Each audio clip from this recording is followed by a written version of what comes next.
When I first came up with the idea, I was a service manager at Hells Bay. Right around the time that these GPS guided trolling motors started coming out, suddenly these polling skiff guys, they used to be anti-trolling motor, and all of a sudden that seemed like a really good tool with the spot lock and just the uniqueness of having the GPS guided trolling motor rather than having to kick it with your knee or constantly, having to use a tiller. So people that hated trolling motors all of a sudden wanted to get one. But where are you going to plug it into the battery? That was always the big mystery. Too many people said they didn't like the options. They didn't like the cords. They didn't like the plugs. Usually having to drill a hole in your boat that doesn't really necessarily have to be there.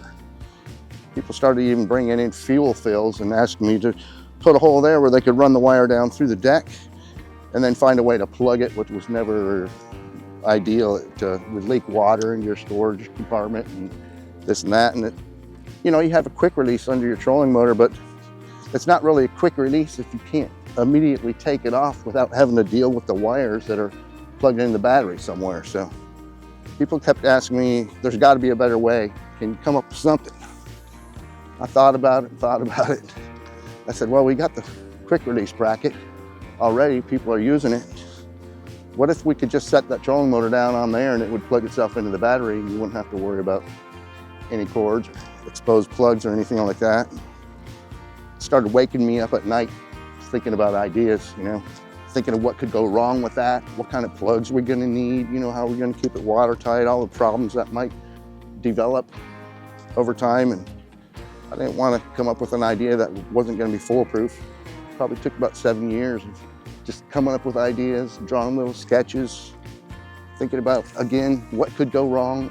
You think you thought about everything, and then one day you realize there's another element that you haven't focused on. So with all that time, coming up with all these great ideas, usually when I was asleep, and it just got to the point where this thing was ready to build a prototype and get it on the water and get it tested. Find out if it's really as good as I dreamed up. And here we are 5 years in. No corrosion. Every report of corrosion I've seen or heard has not been corrosion at all. We haven't been seeing any corrosion. So we've got a more reliable connection. It's clean. The eyesores, people just got used to seeing that cord coming out of the back of the trolling motor. They'd just had to learn how to deal with it, or just don't look at it. You got this beautiful boat, it's your pride and joy, and you got this ugly wire hanging across the deck, Stubbing your toe on a plug on the deck, or sometimes stepping on it, even if you're wearing flip-flops or whatever, you step on that cord or something, it's not very comfortable, So it's just an ideal situation.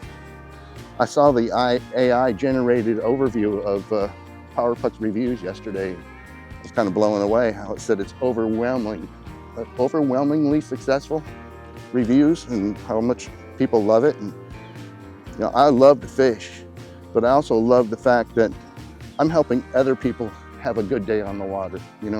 That's what I really love about it, is that I created something that everybody can enjoy and have a better experience and spend more time doing what they love. So that's kind of a wrap of how Power Pux was created. It was kind of out of a need for a select group of individuals at first that really wanted me to find a better way. And ultimately, I just couldn't be happier with the way this turned out. People's boats are looking better. They're spending more time on the water, less problems. Don't have to get up in the morning wondering if your plug is good or if you're gonna have trouble, using your trolling motor during the day. So Power Pux is here to stay.